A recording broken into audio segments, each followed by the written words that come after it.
When Dave Chappelle speaks, people listen, not just because he's funny, but because his truth cuts through the noise. But this time, what he hinted at wasn't a joke. It was a warning.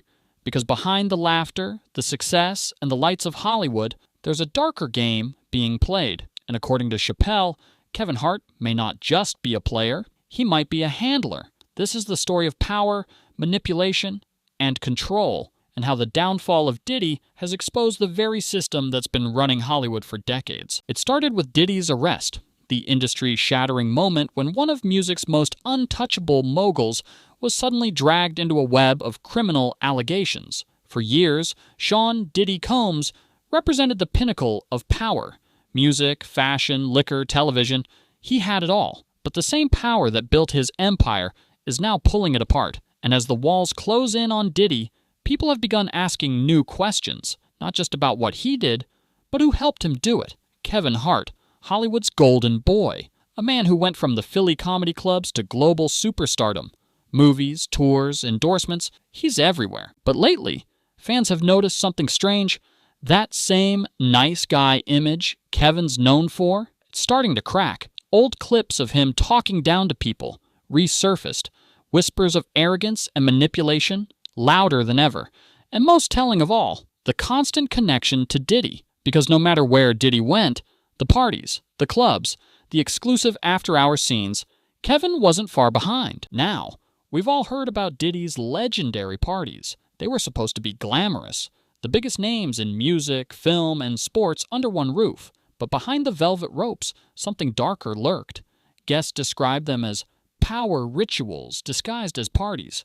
Places where careers were made or destroyed, deals, favors, influence, all traded in private. And the people closest to Diddy weren't just guests. They were gatekeepers. That's where Kevin Hart comes in, because according to online speculation, Kevin wasn't there for fun. He was there to manage, to filter, to control access, to be Diddy's handler, someone who helped manage who got close and who didn't. Now here's where it gets wild, because Dave Chappelle, long before Diddy's arrest, had been hinting about this kind of system. In interviews and stand-up, he talked about how Hollywood pressures black entertainers to conform, to sell out their values for access. A weak person can't survive in this business, he said. People aren't crazy, the environment is sick. Years ago, Dave famously walked away from a $50 million deal.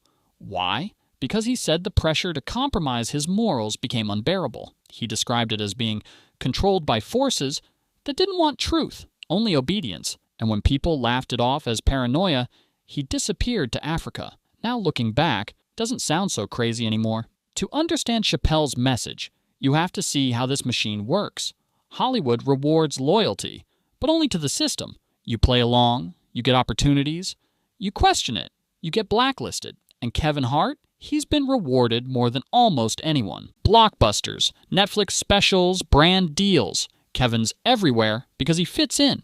But as Dave Chappelle once said, not all success comes free. Some comes with silence. One of the most chilling moments that fans can't stop replaying happened on Kevin's own talk show, Heart to Heart. When Jay-Z sat across from him, Kevin made a strange comment, something about the room with the door behind it. He smiled awkwardly. Jay-Z didn't. He stared, cold, silent, until Kevin stopped talking mid-sentence. For viewers, it was just a weird pause. For conspiracy theorists, it was confirmation that Kevin had said something he wasn't supposed to. Something about that hidden inner circle Chappelle had warned us about. In the entertainment industry, a handler isn't just a rumor. They're real. People who manage the behavior and loyalty of stars. They keep secrets buried. They maintain the narrative. And in this theory, Kevin Hart fits the profile perfectly. Always visible, always smiling, always in the right rooms, never saying too much. A bridge between the powerful and the public. The man everyone likes, because that's the point. But when you look at who benefits, the question becomes, was Kevin being protected or protecting someone else? When Diddy fell, the internet exploded. His empire, music, fashion, liquor, media, all under investigation. And suddenly, everyone connected to him came under the microscope. Kevin Hart's name started trending again. Clips resurfaced, Photos reanalyzed. How deep did his relationship with Diddy go? Was it friendship, mentorship, or partnership? Because every time Diddy's name comes up, Kevin's isn't far behind. Even if Hart has never been accused of a crime, fans can't ignore the pattern. Every major scandal, he's somewhere in the background. Meanwhile, Dave Chappelle keeps doing what he does best, telling truth through comedy. But it's more than jokes. It's rebellion. He refused to wear the Hollywood mask.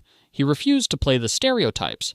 He refused to let anyone handle him. And that's what separates him from people like Kevin Hart, who, despite his massive success, seems trapped in the very system Dave escaped. Whether you believe in secret elites, handlers, or hidden Hollywood power networks, one thing's clear. Dave Chappelle has been sounding the alarm for years. He's warned about the manipulation of black entertainers, the illusion of freedom, and the cost of staying silent. And now, as Diddy's empire collapses and Kevin Hart's connections are being re-examined, Chappelle's words echo louder than ever. People aren't crazy. Maybe the environment is. Maybe he wasn't just making us laugh. Maybe he was trying to wake us up. Hollywood is built on secrets, and Dave Chappelle just might be the last one brave enough to tell them.